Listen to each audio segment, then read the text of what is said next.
Our steps are on a place that he can't go. I love that.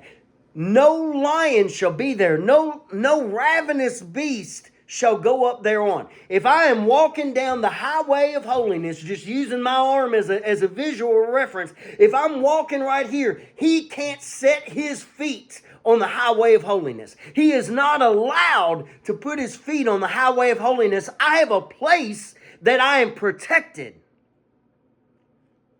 in God. He cannot come up on it. The lion is more than a match for me. But as long as I'm walking on the King's highway, he can't touch me. He can't come on there, and a lion usually will grab its prey by the head and drag it off. He can't come on there and get me as long as I'm walking and living for God.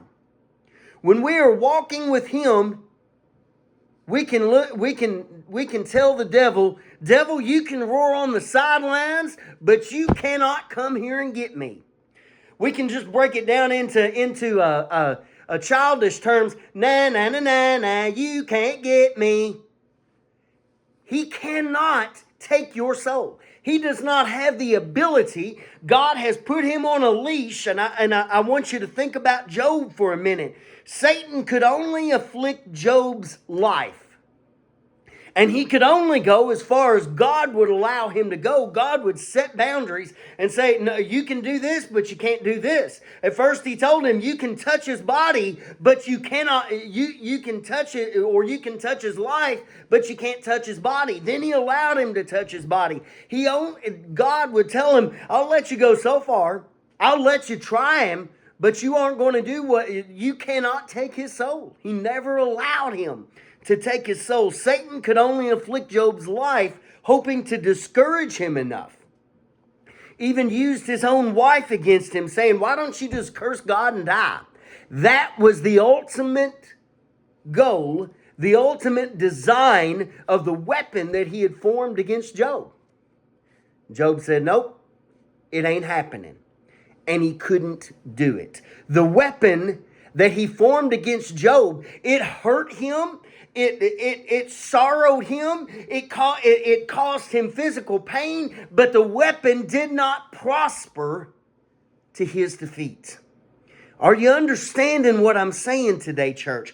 Our soul is off limits when we are redeemed by the blood of Jesus. When we are filled with his Spirit, we have to step off the highway of holiness to become the prey of Satan.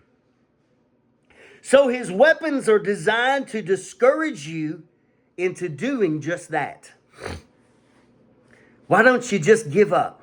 In the middle of the things that he's throwing at you, in the middle of the pain that he's causing you physically or mentally or whatever, in the middle of all that, his ultimate goal is to say, why don't you just give up on God? He's not helping you anyway.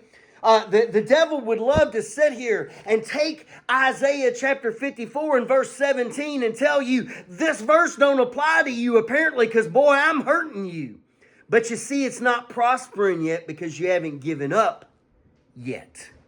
The weapon is formed and it's causing you problems and it's causing you trials, but it cannot prosper as long as you are standing on the highway of holiness. As long as you are living for him, it cannot do what it's supposed to do. His weapons are designed to make you want to give up. His weapons can hurt you. They can make you fearful. They can intimidate you into pulling off the side for a moment and to step out of the way, and then you're his prey. You have to surrender that soul by getting off of the place he can't put his foot on. It says that he can't put his feet on the highway of holiness. But I want you to understand that his weapons can cause us trouble, can cause us pain physically and naturally from the sidelines.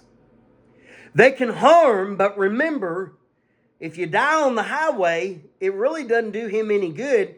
He just lost the war with you. If we die on the highway, I was just telling another minister that I was talking to yesterday. We just recently had to preach the funeral of Sister Cindy Lowe, and I told him, I said, you know, it's not a hard thing to preach a funeral when you know the life that somebody's lived. And that's a blessing. It's not a hard thing to preach that funeral. And it's something, I mean, I didn't want to do it, but in the same sense, it's something that there's a testimony there. Yeah, there's mourning and there's sorrow, and that's going to go on for a while. But she just made her way home. The devil lost his battle. Do you understand that? They can harm, but his ultimate goal failed with Sister Cindy Lowe. The design of the weapon is intended to slow you down and to pull you aside. But if you stay where you're supposed to be, he cannot get you. I want you to think about Esther 3 and Esther chapter 3 and chapter 4. I'm not going to try to read any of it. I know I'm getting a little long here. But Haman wanted to wipe out the Jews totally because they were different from all others. Their lifestyle was different.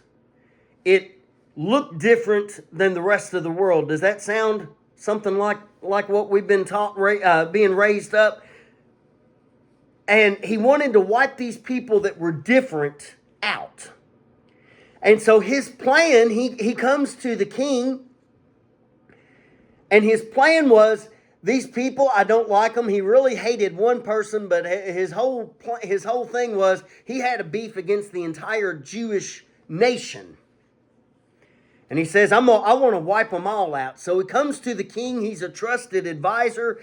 And he says, I have an idea. There's these people that are different. They don't follow your laws. They don't do what you want them to do. I want to just wipe them all out. And King Ahasuerus says, well, I'll tell you what. He's a trusted advisor, as I said. He gives him his ring. He gives him his authority, in other words. And he says, you do with them what you see fit. And so Haman decides, we're going to take one day. It's going to be the 12th day, the 12th month on the 12th day. And we are going to literally wipe out the entire group of Jews. We're going to take every one of them out. The entire empire is going to rise, men, women, children, and they're going to wipe out every man, woman, and child that is a Jew in the entire realm, which was huge. It was almost the known world at that time. We're going to have a one-day genocide. And he sends posts out or messengers out 11 months to the day before it was supposed to happen. So there would be 11 months of planning. Everybody could get together on this. And not only that, they were to rise up, and they were to kill every Jew. And then all of the prey, all of the spoils of war, they were able to keep. Whatever they had, they were able to keep. It reminds me much of the Nazi regime. When they would come in, they would take the Jews, and then they would literally take whatever they had. They would give it to Nazi officers and all those type of things. So they were literally taking all the stuff they had accumulated and killing them. Well, that's what this entire thing, they were going to do what Hitler tried to do eons before Hitler ever existed. And can you imagine being a Jew living in captivity in a foreign land? And can you imagine a messenger coming and saying, in 11 months from today, we're going to wipe out every Jew.